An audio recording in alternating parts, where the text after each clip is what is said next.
Oled kuulamas Osteopaatia Akadeemia esitatud podcasti, kus räägime osteopaatiast, selle tegemistest, inimestest, kes on osteopaatiaga seotud ja teemadest, mis on tähtsad, et me oma keha ja meelt saaksime toetada. Kui oled värske kuulaja või oled varem kuulanud, aga ei ole seda nuppu leidnud, palun leia, pane meie eduks like ja kui soovid neid saateid veel kunagi leida, nii et YouTube annaks sulle teada, kui nad tulevad, siis vajuta nuppu telli. Täna oleme võtnud teemaks heli mõju kehale. Mina olen Erik Kilson, osteopaat ja tudeng, alushariduse pedagoog ja helist tuli mulle rääkima siia Artjom Kostjuk. Tere, täpselt nii. Tere, Erik. Saad ennast natuke tutvustada? Jaa, ma olen Artjom ja ma tegelen tegelikult aastast 2012 helidega, ehk siis ma olen heliterapeut, ma tegelen kehadega, ehk siis kehatööpraktik ja olen ka õppiv osteopaat. Et heliteekond on mul suhteliselt pikk olnud, ütleme nii, et 6 aastat või nüüd 7 juba olen ma tegelenud heliteraapiaga. Aga enne seda ma tegin sellist raskemat elektroonilist muusikat, mis oli nagu... See oli DJ? Jah, DJ muusikaprodutsent olen ka. Okay. Ja nüüd oled siis tulnud teraapiate peale? Seda ja siis ma endiselt teen muusikat, aga natuke teistsugust. Okei. Kust kohast siis tuli heli?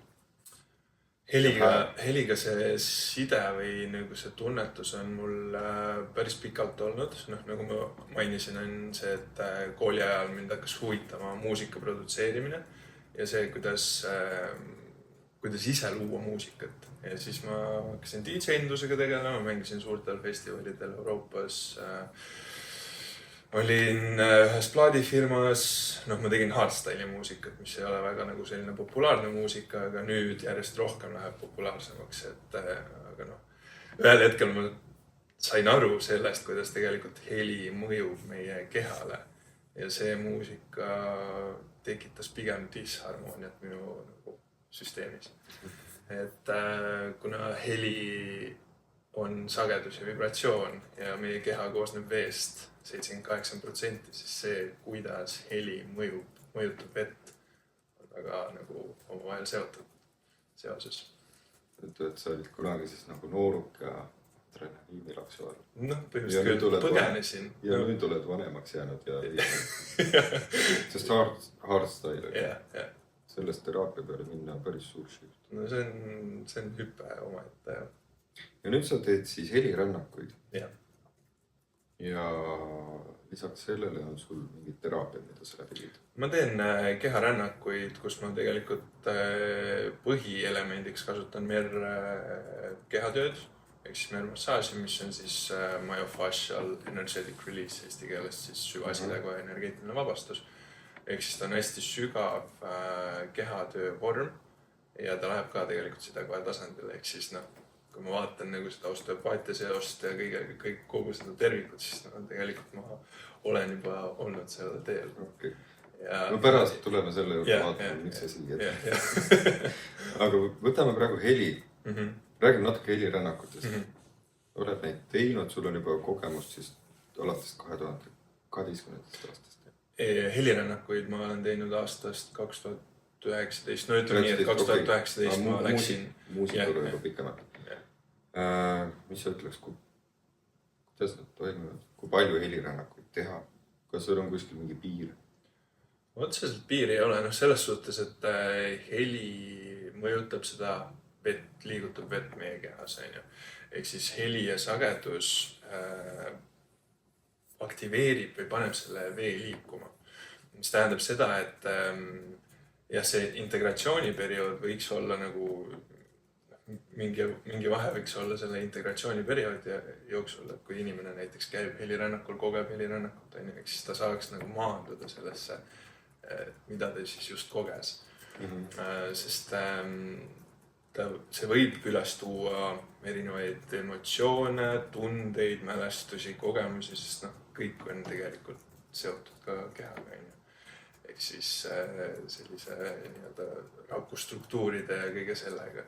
Ja läbi selle tegelikult võivadki need asjad üles kerkida. Helirännakud ise nagu tegelikult otseselt mingit piiri ei ole, kui palju neid kogeda, mida võid kas või iga päev kuulata või käia, et aga lihtsalt see, et nagu kuidas see süsteemile mõjub ja mismoodi su keha nagu vastu suudab võtta. Et ühtepidi on need tasakaalustavad, rahustavad ja teistpidi nad võivad aktiveerida. Aga kus kohas sul see märkamine tuli, et heli niimoodi mõjutab? Sest see on nagu huvitav, kui sa oled olnud hardstyle'i peal, see muusikatüüp on väga intensiivne. Määratava, väga tugevalt tunda, kuidas ta keha mõjutab. Aga kuidas sa said aru, et sa tahaks minna teraapiate peale? Sellega oligi see teema, et ma tundsin, et midagi on nagu puudu. Ühel hetkel ma hakkasin kogema seda, et muutun teadvuse seisundis, ma tundsin, kuidas bass on põhimõtteliselt ongi siinuslaine. Ja hardstyle'is on see bass moonutatud, ehk siis see on hästi suur selline distortion peale pandud. Ongi vist moonutus eesti keeles. Ja siis ütleme nii, et kui see siinuslaine peaks nagu niimoodi liikuma, siis ta on nagu kokku pakitud ja kokku nagu pressitud. Ja kui ma kogesin, kui ma käisin näiteks ühel festivalil, mis oli Osora festival, mis on selline psy-trance'i gathering, kus ongi lapsed on seal on hästi palju selliseid töötubasid, praktikaid lisaks muusikale. Ja siis ma kogesin seda, kuidas inimesed on hästi rõõmsad, õnnelikud, nagu seal on ka erinevaid selliseid substantse ja inimesed tarvitavad asju, aga nagu see olemine nendes on hästi ehe ja siuke nagu vaba. Ja siis ma hakkasin nagu tunnetama seda, et aga bass. Ja psytrance'is on see see südamerütm, kus nagu sa tunned seda kontakti selle nii-öelda enda olemusega. Ja siis lihtsalt tantsuplatsil vaatan, inimesed lihtsalt elavad sellesse muusikasse sisse ja tantsivad nii, nagu keegi teine ei vaata. Ja see oli see koht, et aga psy-trance'is ja psy-chillis ja sellisest nagu orgaanilises downtempo muusikas on selline hingav bass. Ehk siis tegelikult, kui bass või nagu selline heli liigutab vett, siis tegelikult kuidas see heli paneb selle vee liikuma. Ja iga kord, kui ma näiteks kuulasin psy-chilli või sellist psy-trance'i muusikat, siis ongi see, et sa lähed nagu sellesse sisse. Ja sa tunned, kuidas see kehas liigutab või nagu avab mingeid kihte. See on päris äge. Ja see taipamine tekkiski mul sellest, et wow. Ja niimoodi ongi. Ehk siis kehaliselt mõjub see muusika või nagu see sagedus, mida sa tarbid hästi peenelt. Nii et siis sel hetkel sul hakkas see tähelepanu tulema keha peale, et see, mis väljaspool toimub, kas vibratsiooniliselt, see mõjutab. Ja siis ka see, et ühel hetkel mul tekkis huvi heliteraapia suhtes. Ehk siis kõik need ülemhelid, et hakkasin huvi tundma nagu selles, et kuidas neid ülemhelisid teha. Et nagu see fundamentaaltoon, siis on veel üks toon ja siis on veel kõrgem toon. Et kuidas nagu see instrument töötab. Ja siis ma jõudsin selleni ka, et tegelikult hääl on meie enese väljendus. Ehk siis hääle kaudu me tegelikult väljendame ja kiirgame ennast siia maailma. Ja ma olin hästi kinnine inimene. Ma olin nagu pigem nagu endasse lukustunud, nagu kuidagi selline välismaailm oli ohtlik ja elasin läbi muusikas välja. Avasid ennast samm-sammult. Täpselt, jah. Ja siis oligi see, et kui heliteraapia tuli minu ellu, esimene nagu häälega mul sellist kokkupuudet ei olnud, kuigi mul vanemad on kurdid ja ema ütles mulle väiksest peale, et mida ma võiks olla nagu Ricky Martin, mingi kuulus laulja või midagi sellist. Ja siis ma ei saanud aru nagu miks. Mulle meeldis laulda ja siis ma ei mäletan seda, et mulle meeldis laulda. Ühel hetkel ma jõudsin tagasi selleni, et mulle meeldib laulda. Ja praegu ma nüüd tegelengi enda nendel helirännakutel kasutan hästi palju häält. Ehk siis enamus ongi nagu tegelikult vokaalne improvisatsioon, mida mina koos Eliisiga, ehk siis mu abikaasaga teeme. Et see on ka siuke huvitav. Ma võtan kohe sellest mõttes kinni, et sa siis hakkasid ennast avama selle muusika kaudu. Nii siis muusikaga kui ka häälega. Aga mul tuli see mõte, et mis tüüpi inimestele siis see sobiks? Kas on mingid tüüpi inimesi, kellele see ei sobi? Kas on midagi, mis näiteks piirab heliteraapia võimekust? Kas ravimid? Mingid asjad? Otseselt ma ei ütleks, et mingid vastunäidustusi on inimesed. Heli on heli. Inimesed kuulavad muusikat, tarbivad sagedusi. Selles suhtes mingid sellised, kellele see ei sobi, ma ei tea. Võib olla sellist nagu tugevat mõju, mida see helirännak või heliteraapia teeb. Ei pruugi olla nendel inimestel, kes tarvitavad antidepressaite või nagu suruvad mehaaniliselt enda tundeid alla. Ta ei tunne siis väga midagi. Ta võib tunda, aga ta ei pruugi nagu seda full efekti saada sellest. Kas on inimesi ka, kellel võib tekkida vaata, sest heli hakkab sind muutma.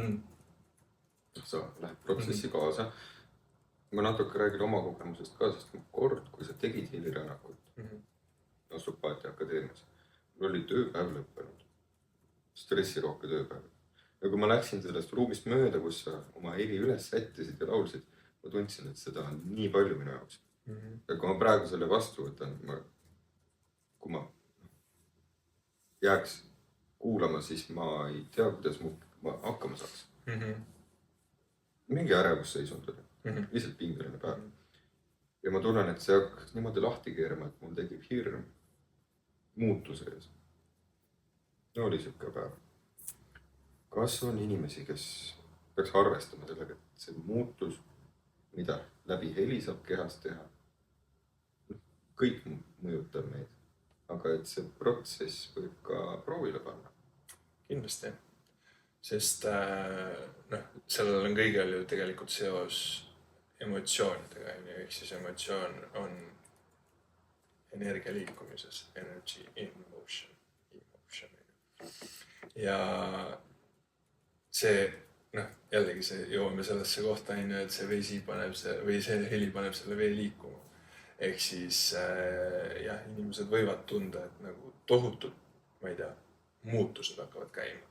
Tihtipeale ongi see, et kui me enda sagedust muudame, lähme nüüd sellesse sageduse maailma. Ehk siis, kui me enda sagedust muudame enda olekut, kogeme seda, et nii kerge, nii vaba on olla peale helirännakut. Või siis on vastupidi, et mis asja, kui kohtun mingi enda varjupooltega ja kõik nende asjadega. Siis tegelikult, mis toimub, on ju see, et sinu enda sagedus muutub ja läbi selle füüsiline reaalsus hakkab näitama neid kohti, kus sa oled olnud kinni. Ehk siis toob nähtavale neid samu olukordi, tundeid, emotsioone või olukordi, et sa kogeksid neid samu tundeid, emotsioone, kuni sa lõpuks vastu võtad. Ja see on ülipeene. See on see, kuidas me tegelikult eluga ja maailmaga suhtleme. Sest tegelikult emotsioon ja tunne on ju laeng kehas. Ja see laeng loob seda peegeldust välises või mis iganes. Mul tuleb meelde, et ma tegin ühe saate sellest, miks meie keha ei parane iseenesest. Seal ma natuke tõin fastiat välja. Ma ei öelnud, et see on 70% vesi, aga mõte on sama, et see, kui sa sellega töötad, ta hakkab lahti minema ja sul võib tulla sealt emotsioon. Tõesti tavalise sportlasega tegeled, põlv valutab, fastia on valus või kellelgi on opp. Fastia ei anna otseselt tunda, aga kui sa sellega töötad, hakkab miski äkitselt vabanema. Ta on nüüd avastatud. Tegelikult see on ka see, et sa hakkad tegelema sellega. Sa võid ka läbi heli ju töötada.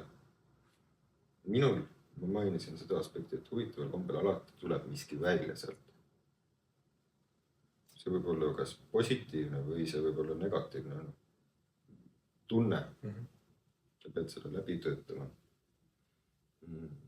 Sellepärast ma nagu enne küsisin, et huvitav, kas sa tead mõnda inimese tüüpi, kellele see kas peaksid arvestama, et see võib proovile panev olla või kas üldse on olemas inimesi, kellele see ei sobigi väga.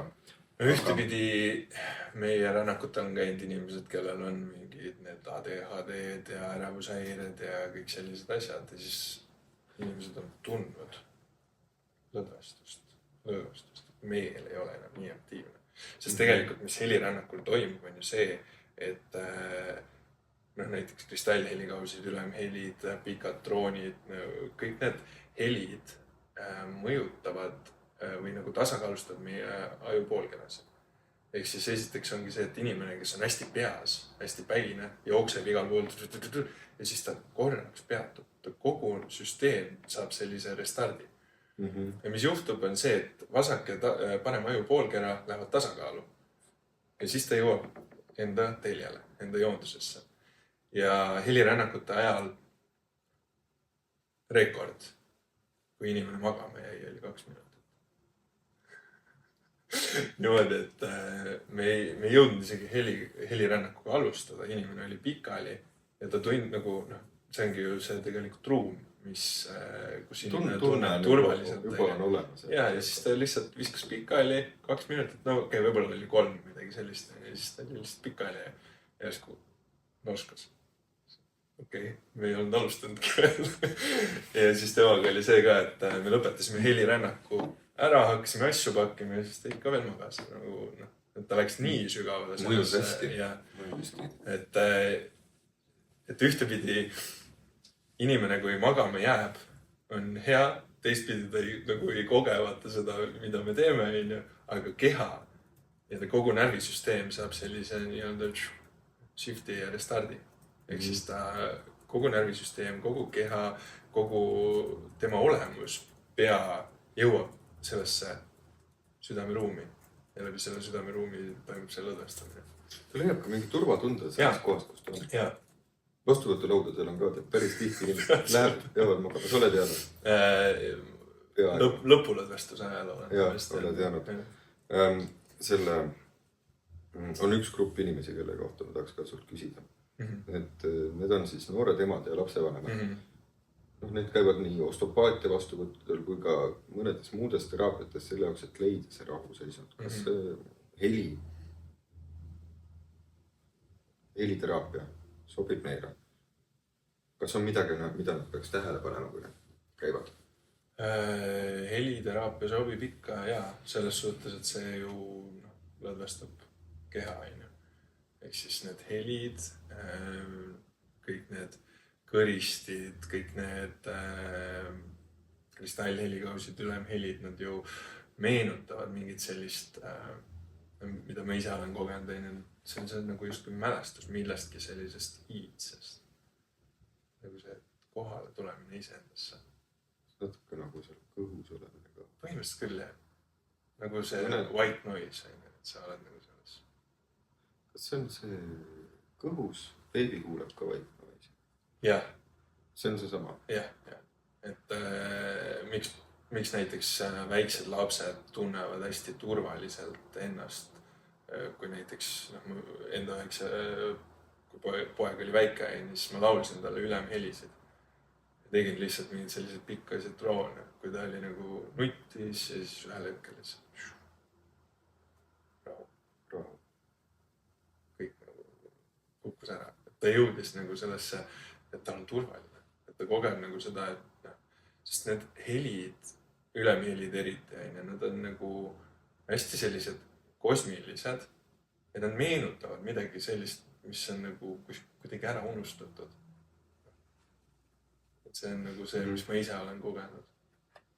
See on kuidagi huvitav, et ta ei ole nagu päris igapäevane asi. See, mida me nagu reaalelus näeme, aga ta on nii tuttav. Jah, täpselt. Aga samal ajal nagu hirmutavalt ka. Kui sa ikka oled iga päev reaalelus ja sa oled siin kinni, kohati võin ise ka ära kukkuda täiesti, siis on ehmatav seda kuulda.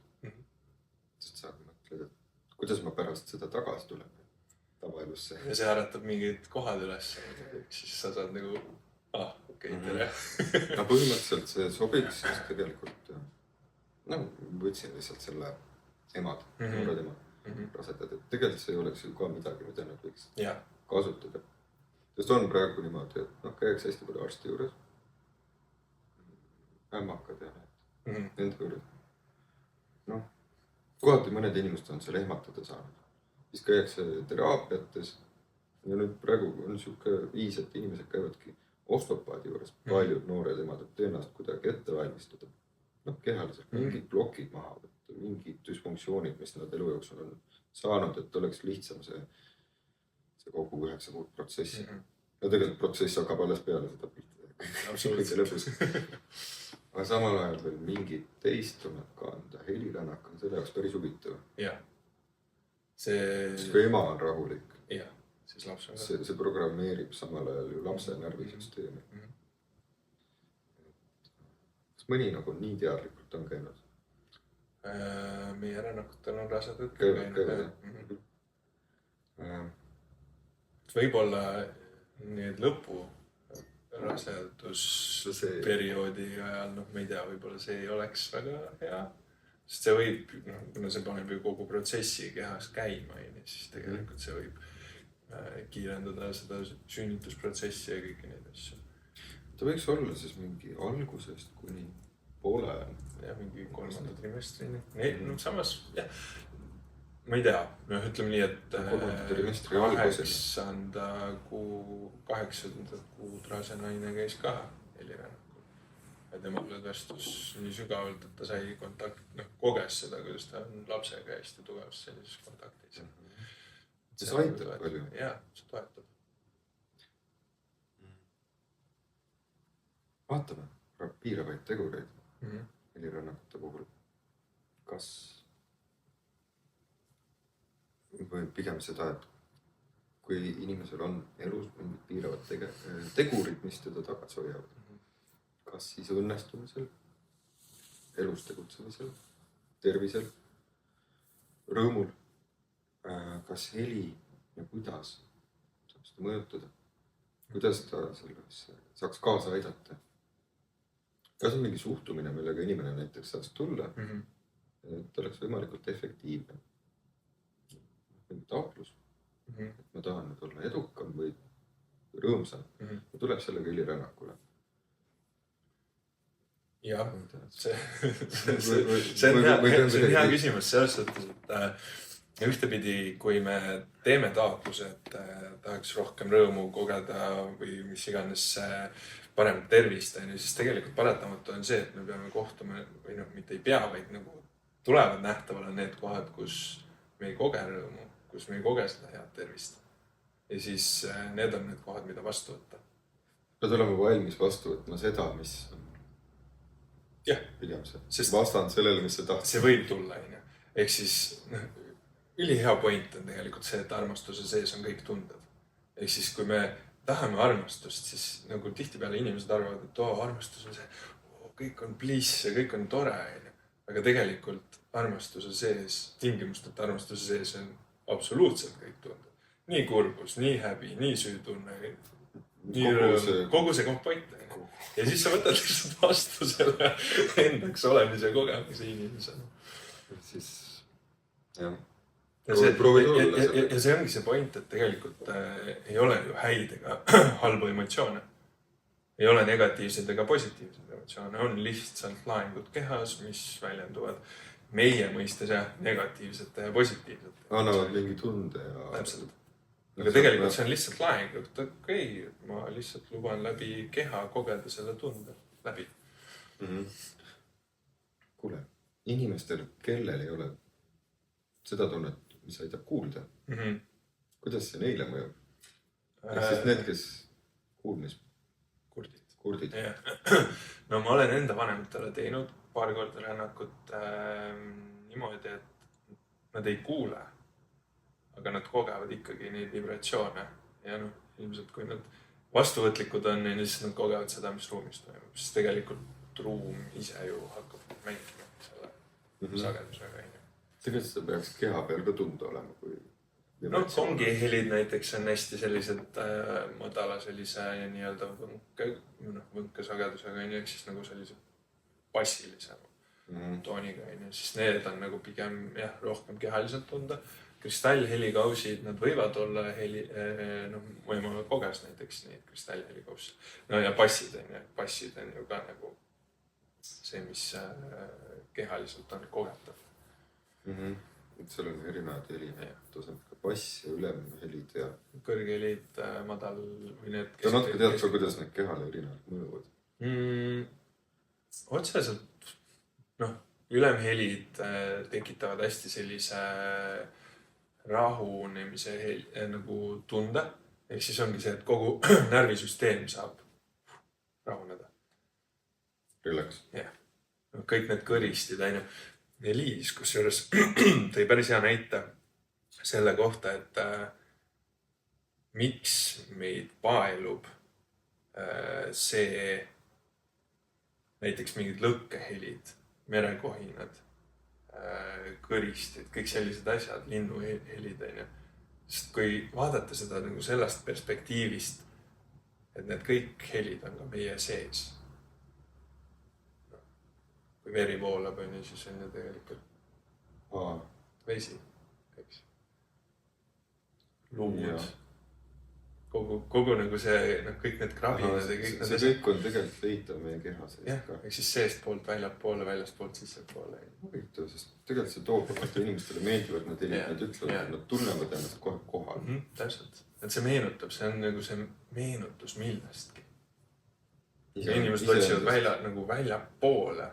Aga tegelikult, kui me kukume sellesse vaikusesse enda sisse, siis me ju avastame selle, et wow, see ongi lõputu piiritu kosmos meie enda sees. See toob nagu lähemale endale tohutult palju.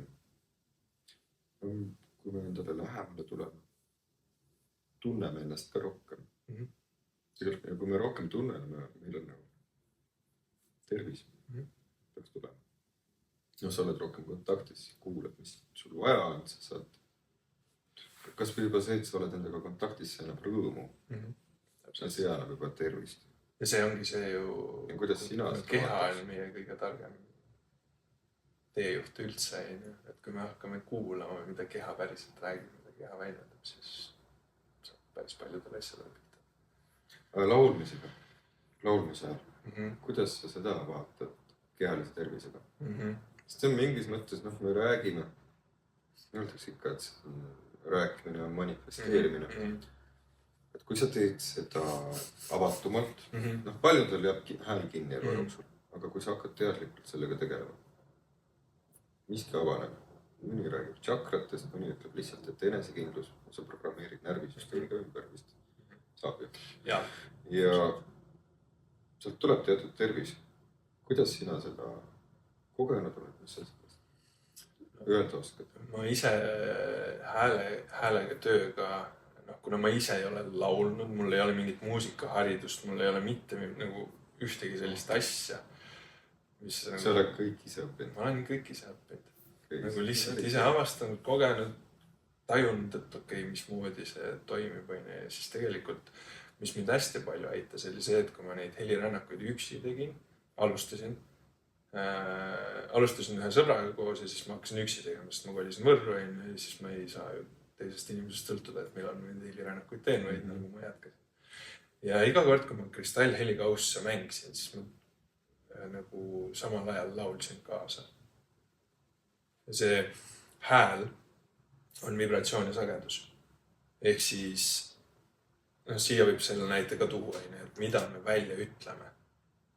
Sõna välja ütlemine, eesti keel, välja ütlemine, ehk siis me toome selle endast välja, siia välja ruumi.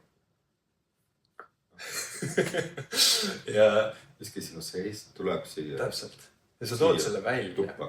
Ja siis läbi selle tegelikult sa lood. Et mida rohkem sa sisendad endale negatiivseid mõtteid, negatiivseid lauseid või selliseid afirmatsioone. Ja siis mida sa lood? Ehk siis kõik on ju tegelikult sagedus ja vibratsioon ja kogu see mäng toimub läbi sageduse ja vibratsiooni.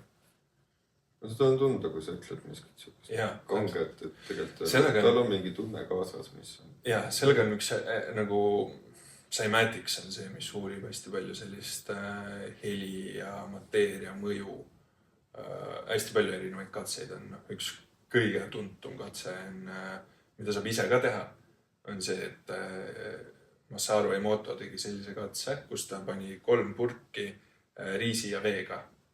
Ühele ta ütles, et ma armastan, teisele ütles, et ma vihkan ja kolmanda jättis tähelepanuta. Ja paari nädala möödudes, iga päev ütles, paari nädala möödudes oli see, millele ta väljendas armastust, hakkas fermenteeruma. Tekkis uus elu, kõik nagu mulises, tekkis fermentatsioon.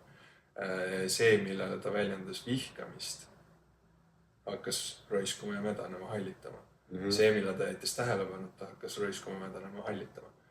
Ehk siis see toob ju selle perspektiivi ka, et kui me räägime ja sisendame endale negatiivseid mõtteid, negatiivset dialoogi enda sees, mida me siis teeme?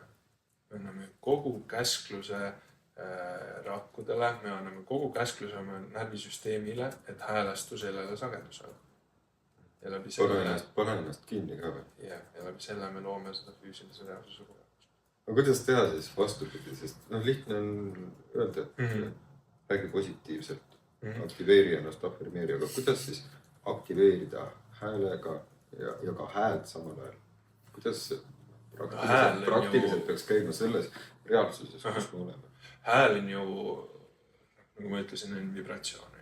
Ehk siis, kui me häälime, lähme nagu sellesse läbi laulmise või lihtsalt mingid suvalisi hääli tehes, me ju tegelikult teeme sisemist massaaži.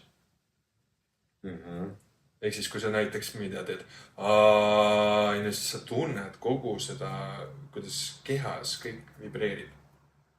Ja tihti peale, mis juhtub, on see, et nagu, kui me lihtsalt kukume sellesse hääle sisse, ehk siis nagu hääl juhib seda kogemust, siis tihti peale tulevad üles emotsioonid. Inimene saab kontakti nende kogemata, läbi elamata emotsioonide ja tunnetega. Tulevad pisarad, ma ei tea, võib tulla naeru, võib tulla kurbust, mis iganes, kõiki neid kogemusi. Natuke kinni tõmmata. Võib kinni tõmmata. Ja see ongi see sama koht, kus sa hinnanguid andmata lubad häälel väljendada seda, mida ta väljendada tahab. Sul on endal ka nii on? Mul on väga palju olnud. Nagu kui palju, kui ma ütlesin, et ma olin hästi kinnine inimene, siis nagu see hüppe, et ma hakkan helirännakuid tegema ja lihtsalt vahepeal siiamaani tekib nagu see ebakindlus, aga siis ma lihtsalt luban seda ebakindlust, ma näen seda osa endast, kes on ebakindel. See on see, väike Artjom, kes kunagi koges ebakindlust. Ja siis nagu ma võtan lihtsalt selle kogemuse vastu, et ma näen, kuulen. Võtad selle muutumiskogemuse vastu. Ja tihti peale ongi see, et kui ma võtan vastu, siis tulevad emotsioonid. Ma saan kontakti selle tundega. Sest tihti peale, mida inimesed kardavad, on tunded. Et just kui need tunded on lõputud. Et kui ma nutan, siis ma jäängi nutma. Ja ühtepidi siis inimene kukub tavaliselt ohvri rolli, et minuga juhtus see, siis ma lihtsalt nutan. Aga ka teistpidi, kui sa võtad vastu selle kogemuse, et ma lihtsalt luban nagu kehal väljendada, kogu somaatikal väljendada, kogu selle närvisüsteemil lasen lahti sellest kogemusest. Lihtsalt luban läbi kogeda, sellel veel läbi liikuda. Mis siis juhtub? See laheng vabab. Ja läbi selle inimene kogeb kergust. Täpselt samamoodi nagu kehatööga, täpselt samamoodi helidega. Ehk siis nagu see kõik on ju omavahel ristvõikas. No see kõlab minu jaoks, et heli sobib suurepäraselt inimestele, kes soovivad ennast muuta. Kui panna nagu see suur kiri sinna peale, siis helirännak. Jah, kui sa oled valmis muutust. Siis on valmis. Mitte selle jaoks, et ühe koha peal passida. Ja samas sa võid tulla lihtsalt kogema niisama, et aga mida sa siis teeb. Sest ühtepidi nagu Saale ütles üliilusti meie rännakute kohta, et nagu improvisatsioon on loomingu kõrgem vorm. Ja meie rännakud, mis me teeme koos, on sellised, kus me meil ei ole mingit skripti, me ei tea, mida me üldse teeme. Nagu me hakkame kuskilt minema ja siis kõik sünnib ruumi, ma ei ütleks, et peegeldusest, aga ruumi energiast, sest kõik inimesed, kes on ruumis, nad loovad ju selle ruumi. Mitte see, et me tuleme, me loome ruumi, vaid nagu kõik inimesed, kes siia ruumi tulevad, nad loovad selle ruumi. Ja läbi selle, kui me näiteks teeme neid helirännakuid, siis ma ise olen kogenud seda, et ma ei tea, kust kohast see hääl tuleb või mismoodi ma siukest häält teen. Ja siis, kui ma proovin järgida, siis ma ei saa seda, nagu, ma ei oska seda enam teha, sest see kõik sünnib hetkes. Laseks loomel tulla. Täpselt. Me ei pane siis piire ka ette, mis peab olema niimoodi. Jah, täpselt. Ja disharmoonia on ju tegelikult, mis asi on disharmoonia ja harmoonia on ju tegelikult see, näiteks me endale rännakutel oleme ka kogenud seda, et kui lihtsalt hakkab kiskuma kuskil nagu sellisesse, ei ole nagu harmooniline laulmine, vaid tekib nagu selline pärelus, siis seda on ruumis vaja sellel hetkel. Mingi inimene saab pihta sellega. Kas see käivitab temas mingi protsessid, kas see käivitab temas mingi selle, et okei, ta saab nagu lahti lasta sellest perfektsusest, on ju. Ehk siis nagu see ongi see täielik usaldamine. Mis ma ise kogen on see, et justkui mina, see identiteet minust tuleb eest ära ja lubab sellel muusikal olla see medicine selles ruumis nii. Või lasta tal olla nii, nagu ta on. Täpselt, jah. Võtta teda elu. Jah. Aga muusikas tegeled sa siis korraga mitme inimesega. Kui sul on see heliteraapia, seal on mitu inimest. Kuidas sa siis jõudsid selleni, et nüüd hakkaks kehateraapiat tegema? Sain aga Merr oli see. Ja kust see läks niimoodi, et Merrist tuled siia ostopaadist? Sellega on hästi huvitav kogemus või nagu lugu või mälestus, sest ma mäletan, mulle hakkas meenuma see, et ma väiksena tegin vanematele massaaži. Mulle täiega meeldis, sai leevendust. Ja siis mingi hetk ma ei mäletanud enam seda. Ja ühel hetkel, kui me lapse emaga Hollandis elasime, siis mu vanaema tuli mulle unes ütlema, et Artjom, aga ära ehmata, aga mind enam ei ole.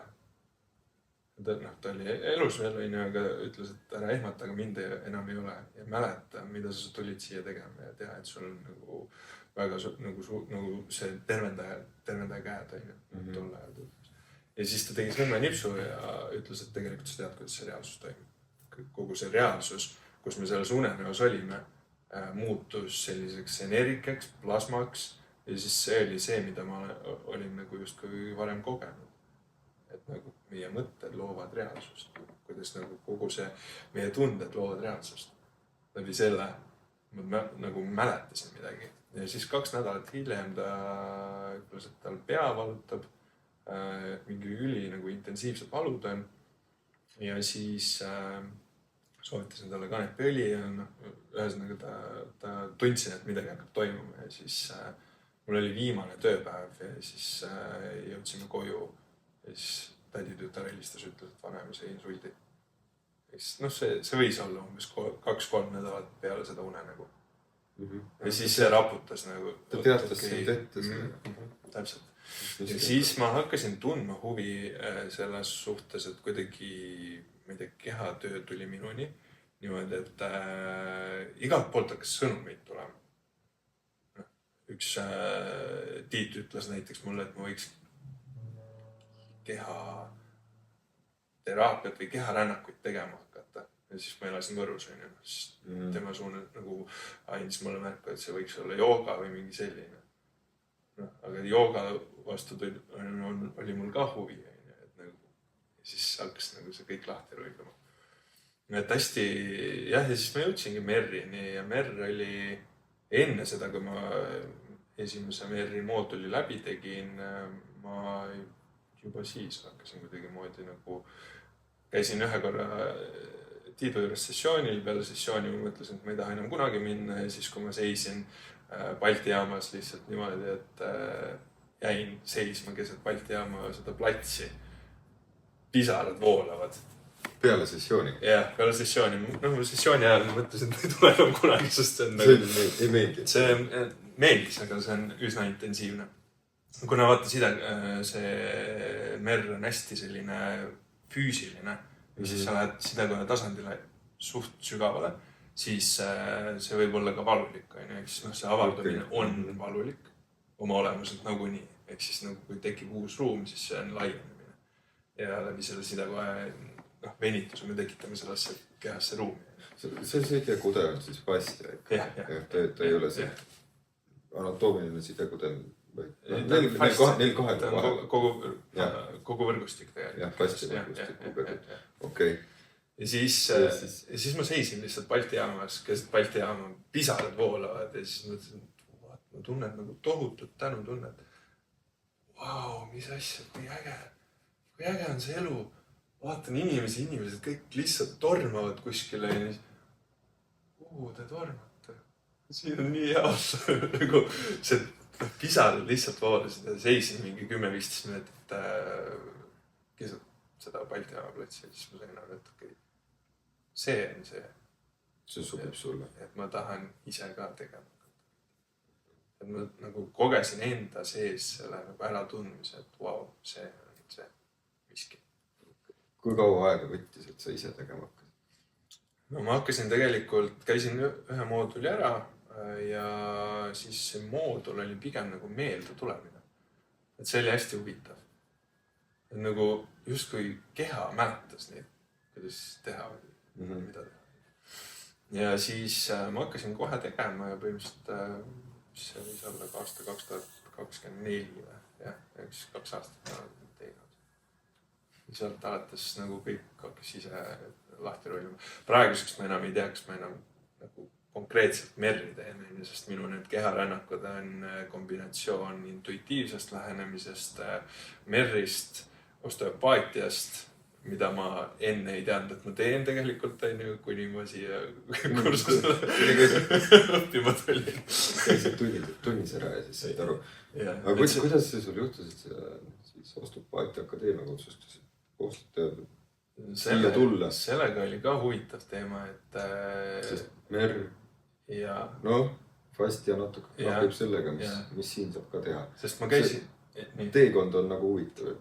Eli, siis merr, kus sa mõjutad veel nagu füüsiliselt seda kogemust, mis meil kehast on. Ja siis astub veel sammu siia poole. Keha kuulamisse. Aina rohkem. Et osteopaatiasse ma jõudsin niimoodi, et ma käisin proovikehana. Me käisime kogu perega proovikehadena siin kogemas. Ja siis sessiooni ajal lihtsalt kogen, et otseselt see inimene ei tee midagi, aga nagu kehas käib mingid jõnksud ja mingid nagu kehas toimus midagi. Ei ole üldse merri moodi. Ei ole üldse merri moodi. Ja lihtsalt see tunne, et otseselt see inimene ei tee midagi, aga nagu kehas kogen erinevaid aistinguid, keha temperatuur muutus, palav hakkas, külm hakkas, mingid pisarad voolasid ja mis asi see on? Kuidagi veider. Kuidagi veider. Tahaks midagi tunda. Ja. Lihtsalt hoidis. Ta tegi vist seda C1 vabastust ka. Ilmselt küll. Et see oli päris põnev. Ja siis peale seda siis mul tekkis see huvi, et võiks nagu lapsega tulla osteopaati vastuvõtule ja siis nagu ise tulla. Siis Eliis käis mitu korda ja siis oli see kursuse loos. Et loositi nüüd, oligi mingi akadeemia 10 aastat vist. Mis see hiljuti on. Ja siis läbi selle võtsin sellest loosist osa ja me mõlemad võtsime nagu selle baaskursuse. Ja siis käisime ära ja siis oli see, et okei, see on see, mida meil nagu tarvis.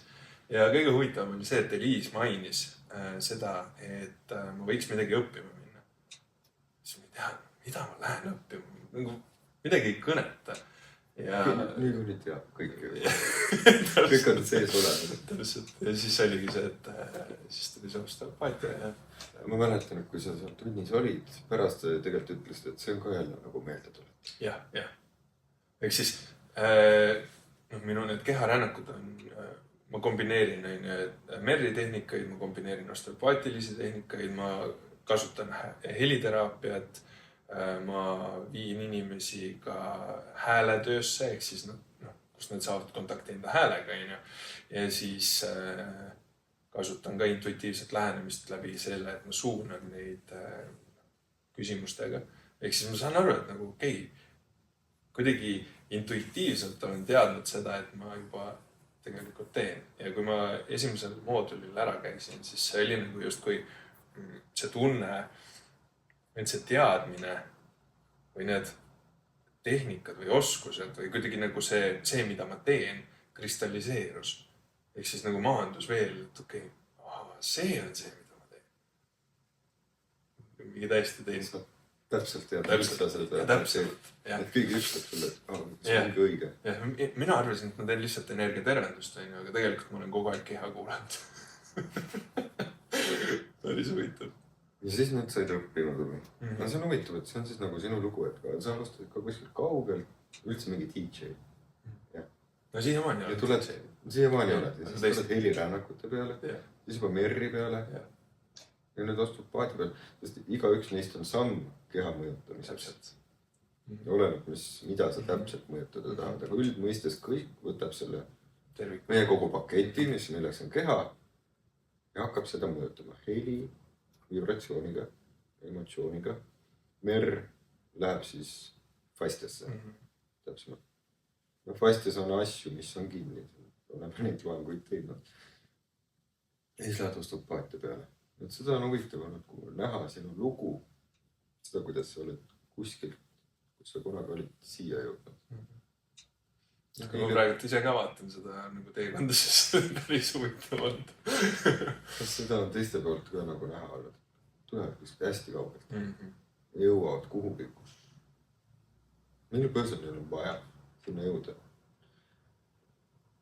See tihti ikkagi see üks asi, mis on see, et kas endast paremini aru saada või üldse inimesest paremini aru saada. Kuidas see inimene toimib? Kuidas need emotsioonid toimivad, mis seos on kehalisel ja emotsionaalsel tasandil? Kõik on ju omavahel seotud. Et Merriga ja nende keharännakutega täpselt samamoodi, et inimesed saavad kontakti kõikide nende kihtidega, kus nad on ennast ära peitnud. Tulevad üles mälestused, kogemused lapsepõlvest, mida võib-olla isegi ei mäleta, aga keha mäletab. Kehas on see lukustus olemas ja siis mingi saame ligi nendesse kohtadesse ja siis järsku tuleb emotsioon. Ja siis mõned inimesed ei tunne, sest neil on tohutu vastupanu. Vastupanu selles, sest see loob muutust. Ja ego kardab muutust. Ego on ju, hoiab sellest struktuurist kinni ja sellest identiteedist kinni, et mina olen ju see. Aga kui tekib nihe selles, siis ei ole ju enam seda. Aga kui nüüd soovitada inimesele keegi, kes tahab, et ma tegeleks endaga, tahaks ennast muuta, siis praegu oli siis 3 valikut ja igaüks on natuke erinev. Heli, rännak, Merr, osteopaatia. Mille järgi või kuidas sa soovitaks inimestele? Kuidas sa ise eristad neid? Igaüks muudab. No mina ütleks, et sisetunne on meie kõige täpsem kompass, sest õigeid valeid valikuid ei ole olemas. On kõik lihtsalt, kõik viib ikkagi ühte kohta meie enda ühendusse. Kui me kogeme näiteks, ma ei tea, läheme mingi terapeudi juurde või läheme mingile rännakule, kus me saame nii-öelda negatiivse kogemuse, siis see on ju ka tegelikult kingitus selleks, et me saaks kogeda seda tunnet. Läks avale tihti. Täpselt. Sest meie rännakutel on ka inimesi olnud, kes on nagu ei ole aru saanud või ei ole nagu mõistnud, mis asja me siis teeme või nagu mis ja siis järgnevatel päevadel hakkab lahti rulluma. et see jah, teekond on huvitav. Et kui õigeid ja valesid nii-öelda hinnanguid või otsuseid ei ole tegelikult elus olemas, siis kõik on lihtsalt üks kogemus. Et teekond selle kogemuse Ja teekond. kogemuseks ja natuke mõtestamiseks. Jah, täpselt. Kõigest ei saa alati aru, aga sul on võimalik seda edasi kogeda. See jõuab tagasi, sest kui ma Merri kursusel käisin, siis see õpetaja rääkis seda ka, et tal käis üks klient, kes järgmine päev helistas talle, ütles, et see põhimõtteliselt rikkus mu elu ära. Et nagu kõik lihtsalt kukkus pahupidi. Sõimas teda, ütles, et nagu seal kõik võimalikud asjad. Ja siis pool aastat hiljem helistas uuesti ja ütles, et ma olen tegelikult väga tänulik sulle, et siuke asi juhtus. Vabandust. Sest palus vabandust. Et tihtipeale ongi see, et me selles hetkes ei näe, miks mingi asi on vajalik. Et miks see nii-öelda negatiivne või mingi, ma ei tea, intensiivne kogemus, mis lööb elu täiesti uppi, on vajalik. See on jällegi see, kõik rullub lahti sammu kaupa. Kui me teaks kogu seda teekonda, siis oleks elu igav. See oleks ju kogemusi, oleks mingeid. Praegusel ajal see läheb aina lihtsamaks, sest nüüd hakkab ühiskond nagu vaikselt hakkab sellest rääkima. Täpselt. Ma ei ole nii vana, ma ei tea, mis kunagi oli, aga mul on tunne, et sellest ei räägitud väga palju. Ei räägitud, jah. Miks meil teatud kogemused on, miks see on vajalik, kuidas selle eluga hakkama saada. Kujutate, nüüd on juba isegi kool olemas. Eestisse aina rohkem tuleb neid kohti, kus saab midagi õppida. Aru saada, kuidas me toimime. Igaüks omal viisil. Ja sina oled selle valinud. Tulid seda õppima. Kellele sa veel soovitaks seda? Kõigile, kes soovivad midagi uut kogeda või siis mingit enda sees mingitest kihtidest rohkem mõistmist saada või arusaamist saada. See on pigem mõistmine ja see on nagu see tundmine, ennast tunda. Kuidas ennast tunda, et kes ma siis olen, mida ma siis päriselt soovin elus. Kas ma soovin hoida sellest vanast loost kinni, mis enam, ma ei tea, võib-olla ei teenigi või ei ole kunagi teeninud. Või siis soovin valida seda, et ma kogen rõõmu, kergust, vabadust, avarust. Põnevust ka. Põnevust, mängulisust. Sest natuke seda stressi on ikka ka vaja. Jah. Eks ole tüve. Jah, millal sulle vastuvõtule saab tulla? Sa oled nüüd esimese kursuse tudeng ja varsti hakkad vastuvõttega tegema. Merri ja kõike saab.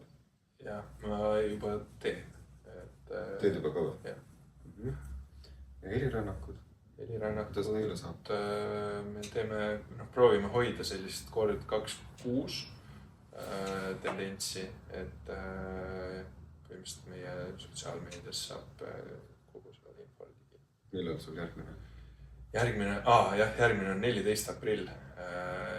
Ja see on hästi huvitav, see on nagu siuke teistmoodi helirännak, sest me kombineerime seda osteopaatia sessiooniga. Niimoodi, et me loome helisid ja samal ajal osteopaadid teevad siis sessiooni, üks-ühele sessiooni inimestele, kes seal helirännakulle. See on siin samas koolis osteopaatia akadeemias 14.